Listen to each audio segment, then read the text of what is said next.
Now, I know we've had some good memes on the day, and thank you very much for affording me a small portion of your day here on my favorite day of the year. Okay, I love me some Christmas, and it's not simply, okay, like I'm not a kid anymore. It's not a simply materialistic endeavor. I love the opportunity of spending time, good time with my family, showing my appreciation for them. And at this time of year, and especially right now, it's even more important than it has been. I won't get into any specifics. That's between me and my loved ones. This is also a day, that is deeply religious, and in a society, we live in a society that is becoming less and less religious. And, well, I'm not somebody who's, going to be darkening the doorstep of a church in the near future, okay? I'm not somebody who bangs the Bible all the time, okay? I'm not going to hold up my favorite verse as justification to do what I'm doing, okay? I would say I am somebody who is more than likely going to hold up Abrahamic traditions as something that would be for the benefit of Western society. I'm somebody who is saying that a country having good, strong guiding principles that are founded in a good book of their choosing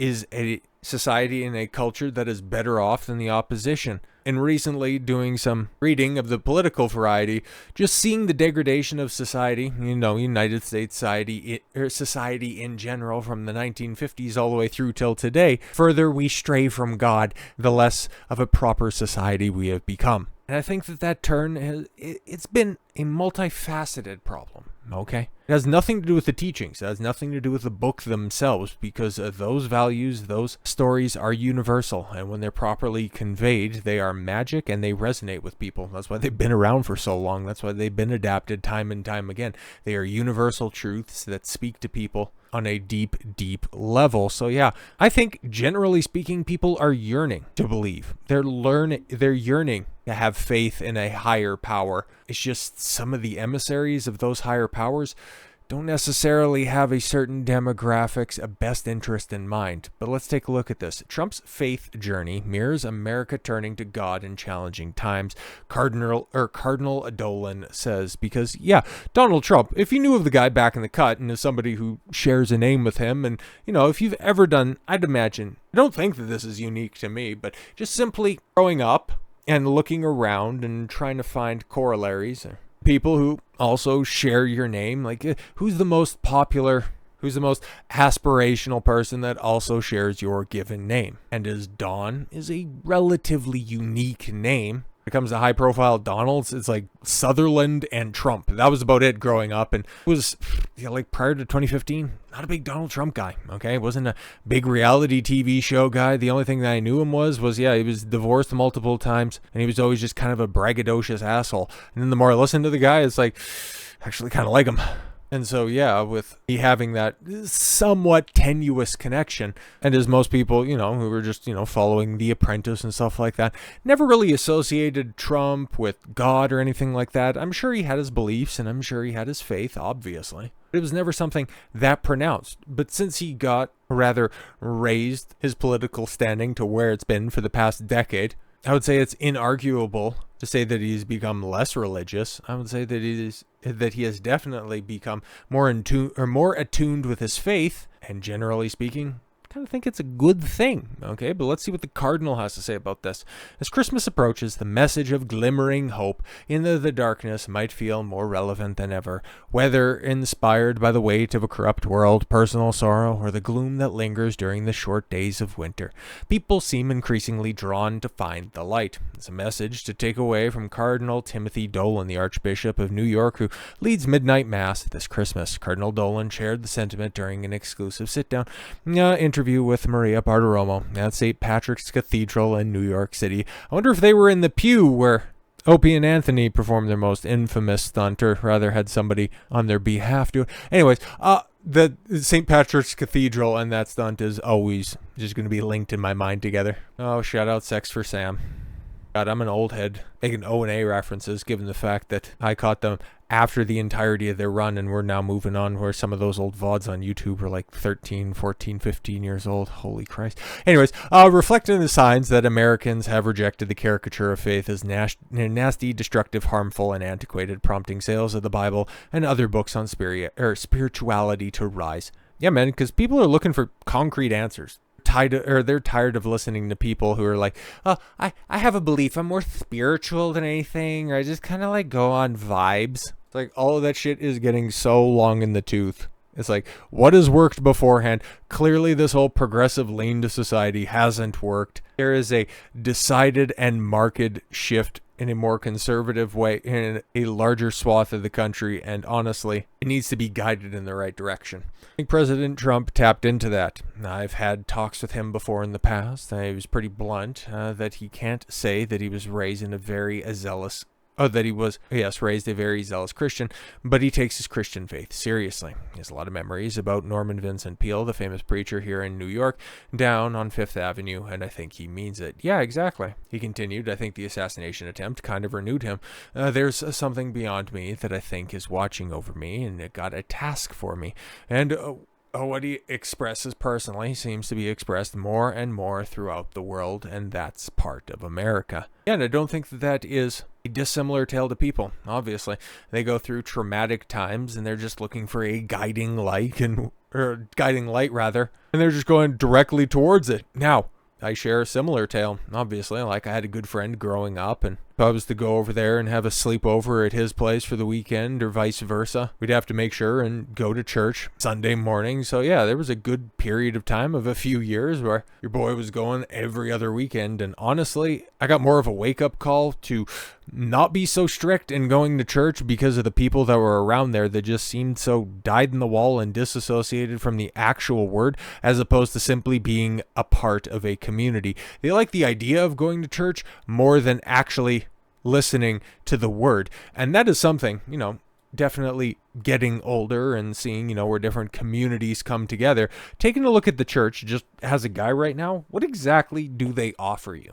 Okay, the word is the word, and the book is the book. You can go out there and get in touch with your Lord and Savior however you want. It's easier than ever. It's just, what would be driving you to the church? Your standard Christian church, and the one that I was going to and the one that I had to go to kind of ends up falling into that new age 21st century church where, yeah, you got the full band playing, you kind of got that poppy rock music that's up there with, the pastor doing a cheap knockoff Jordan Peterson interpretation of preaching the word. And it's just, it all basically distills down to, guys, you have a responsibility, okay, which I'm not opposed to when it comes to a message. 1000%. Men have the masculine burden of performance that if you don't live up to, you're a failure.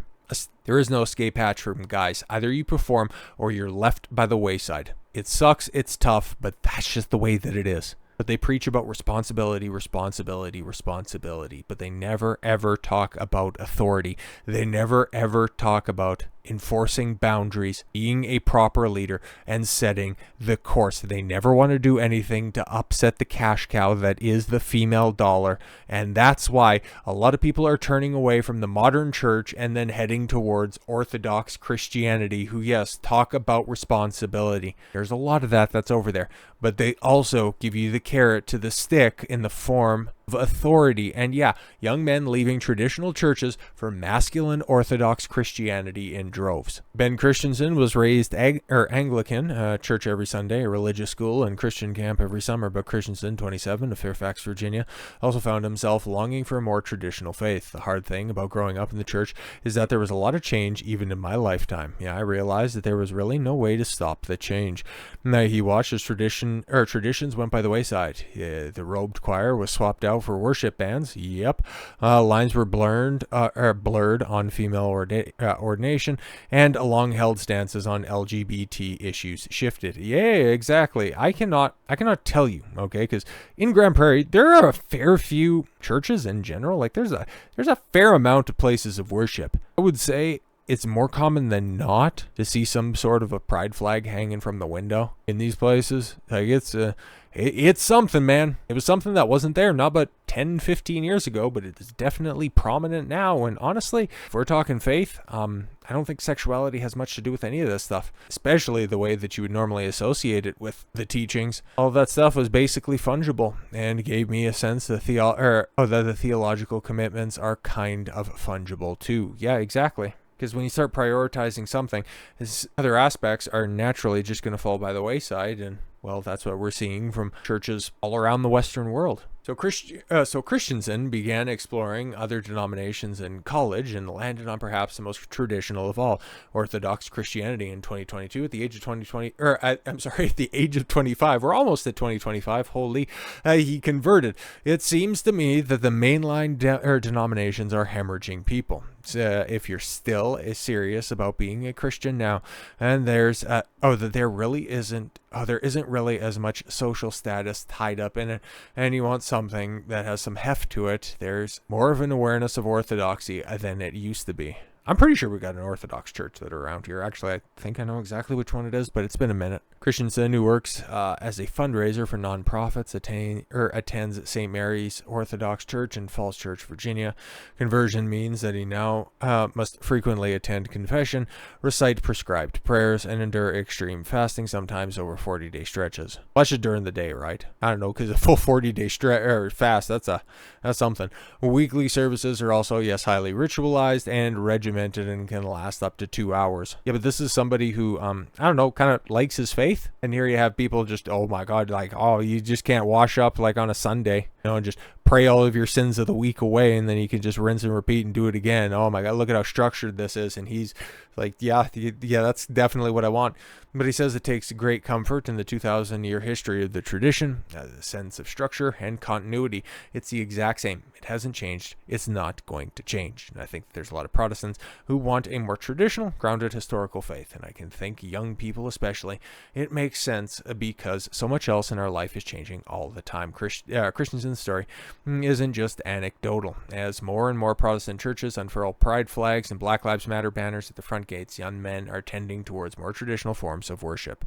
Survey of Orthodox churches around the country found that parishes saw a 78% increase in converts in 2022 compared to pre-pandemic levels in 2019. Father Josiah Trenum leads St. Andrew's Orthodox Church in Riverside, California for nearly 3 decades. He's noticed a swift jump in interest. The last 4 to 5 years have been massive uptick. It's showing no signs of tapering off. If anything, it's increasing still. It's happening massively in untold numbers all over the country. Trenum's church has 1,000 active participants, and although most recent converts in his congregation have been split roughly between men and women, he agrees most Orthodox churches around the country are gaining far more men. Feminization of non-Orthodox forms of Christianity in America has been a high gear for decades. Oh yes, he points to the fact that the vast majority of attendees at most Christian churches are female, and many services are accordingly dominated by emotional songs, swaying, uplifted hands, and eyes closed in ecstasy. Yeah, that shit is cringe as hell, and that's what mostly keeps me away from going to church. Like just the weird zealots that are there, man. It's like, if you just want to practice, if you just want to listen to the word, if you want to listen to the sermon, I'm down with that. I think that's fantastic. But it's just when people start to make it more performative, yeah, I'm good. Okay, just go to your mega churches, just donate to Joel Osteen. Try to pretend that, you're in this for all the right reasons and you're trying to get all the virtue signal points. It's just, leave the serious stuff to the serious people. Men are much less comfortable in those settings, and they have voted with their feet, which is why they're minorities in these forms of worship. Our worship forms are very traditional and very masculine. Because, yeah, honestly, you see a picture like that, and it's like, that is a very exciting and appealing to most men, obviously. But if you take a look at your regular strip mall church, your mega churches that are out there, you're not going to see that. You're not going to see a happy family. You're just going to see flyby Christians that are trying to justify their, second or third divorce, carrying around their kids from 3 or 4 different baby daddies, and then being told by the father that you need to go ahead and wife up these hoes. Okay, they've accepted the church, they've accepted the readings, therefore you need to accept their indiscretions. Where no, you don't have to, because now guys are choosing a different path. They're choosing religion, which is fantastic. They're just choosing one that has stood the test of time, one that hasn't been perverted by the same thing that has caused such a societal decay. They're keeping reality in check, and that means keeping the women in check. May seem harsh, but it's also straightforward, and in fact, in that book that all of these Christians pretend to read. So, once again, thank you very much for affording me just a small amount of time on this my most favorite of days. Okay, a lot of people's favorite days. I really do appreciate it, and especially with these non-topical stories. These past the couple, and then this one included. These are more universal, much more festive themed. Okay, they got a running theme of Christmas and all that stuff, and it's fantastic. And I like to just carve out this special day to do special stories on that one. But that doesn't mean that the fun hasn't stopped. Okay, well, the news portion of this, me breaking down a certain topic, that's concluded with this one. Okay, that's all you're gonna get.